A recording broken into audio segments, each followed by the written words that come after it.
നെതന്യാഹുവും ട്രംപും കൂടുതൽ ഒറ്റപ്പെടുകയാണോ? പലസ്തീനെ സ്വതന്ത്ര രാഷ്ട്രമായി അംഗീകരിക്കുമെന്ന് ഇപ്പോൾ കാനഡ പ്രഖ്യാപിച്ചിരിക്കുന്നു. സെപ്റ്റംബറിൽ ചേരുന്ന ഐക്യരാഷ്ട്രസഭയുടെ വാർഷിക സമ്മേളനത്തിൽ ഇത് സംബന്ധിച്ച പ്രഖ്യാപനം ഉണ്ടാകുമെന്ന് കാനഡയുടെ പ്രധാനമന്ത്രി മാർക്ക് കാർണെ അറിയിച്ചു. അടുത്ത വർഷം പലസ്തീനിയൻ അതോറിറ്റി തെരഞ്ഞെടുപ്പ് നടക്കാൻ പോകുന്നു. ഹമാസിൻ്റെ പിന്തുണയില്ലാതെ നടക്കുന്ന ഈ തെരഞ്ഞെടുപ്പിനെ കൂടി നിരീക്ഷിച്ച് തുടർ നടപടികൾ സ്വീകരിക്കുമെന്ന് മാർക്ക് കാർണെ പറഞ്ഞു.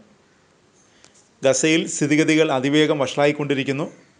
ഈ മാനുഷിക ദുരന്തം തടയുന്നതിൽ ഇസ്രായേൽ സർക്കാർ പരാജയപ്പെട്ടു. അക്രമത്തിന് പകരം സമാധാനത്തിനൊപ്പം നിൽക്കുമെന്നും കാർണെ വ്യക്തമാക്കി. പലസ്തീനെ സ്വതന്ത്ര രാഷ്ട്രമായി അംഗീകരിക്കുമെന്ന് പ്രഖ്യാപിച്ച മൂന്നാമത്തെ G7 രാജ്യമാണ് കാനഡ. നേരത്തെ ഫ്രാൻസും ബ്രിട്ടനും സമാന പ്രഖ്യാപനം നടത്തിയിരുന്നു. ഗസയിലെ പട്ടിണി അടിയന്തരമായി പരിഹരിക്കണമെന്നും സാധാരണക്കാർ ഇങ്ങനെ കൊല്ലപ്പെടുന്നത് അംഗീകരിക്കാനാവില്ലെന്നും ഫ്രഞ്ച് പ്രധാനമന്ത്രി ഇമ്മാനുവൽ മാക്രോൺ വ്യക്തമാക്കിയിരുന്നു. ഗസയിൽ നിന്ന് വരുന്നത് ഹൃദയഭേദകമായ വാർത്തകളും ദൃശ്യങ്ങളുമാണ്.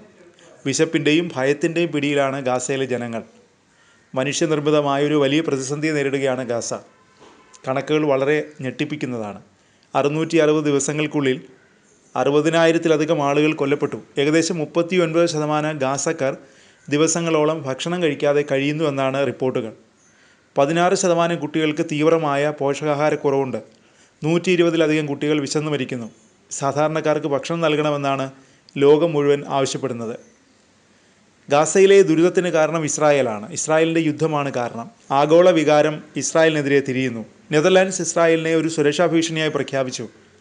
UK പ്രധാനമന്ത്രി കീർ സ്റ്റാർമർ ഒരു സമാധാന പദ്ധതി ചർച്ച ചെയ്യാൻ തൻ്റെ മന്ത്രിസഭയെ വിളിച്ചുകൂട്ടി. ഇസ്രായേൽ വെടിനിർത്തലിന് സമ്മതിച്ചില്ലെങ്കിൽ സെപ്റ്റംബറിൽ പലസ്തീനെ ഒരു രാഷ്ട്രമായി അംഗീകരിക്കുമെന്ന് അവർ പ്രഖ്യാപിച്ചു. ഇസ്രായേലിൻ്റെ രണ്ടാമത്തെ വലിയ സഖ്യകക്ഷിയാണ് UK.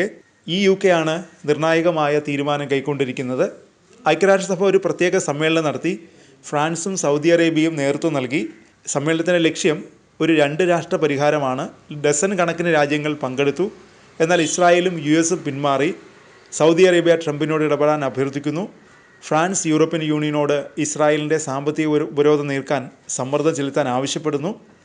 ട്രംപിൻ്റെ സമീപകാല പരാമർശങ്ങൾ ഇസ്രായേൽ നേതൃത്വവുമായുള്ള അകൽച്ചയെ സൂചിപ്പിക്കുന്നതാണ്. പക്ഷേ പലസ്തീനെ അംഗീകരിക്കാൻ ഇനിയും US തയ്യാറായിട്ടില്ല. ഈ UN സമ്മേളനത്തെ ട്രംപ് PR നാടകമെന്നാണ് വിളിച്ചത്. അത് ഹമാസിനെ ശക്തിപ്പെടുത്തുമെന്നും ട്രംപ് പറഞ്ഞു. പലസ്തീൻ രാഷ്ട്രത്തിനായുള്ള ആഗോള പിന്തുണ വർദ്ധിക്കുകയാണ്. മിക്ക രാജ്യങ്ങളും ഇസ്രായേലിൻ്റെ യുദ്ധത്തിനെതിരാണ്. US മാത്രമാണ് ഇപ്പോഴും അവർക്കൊപ്പം നിൽക്കുന്നത്.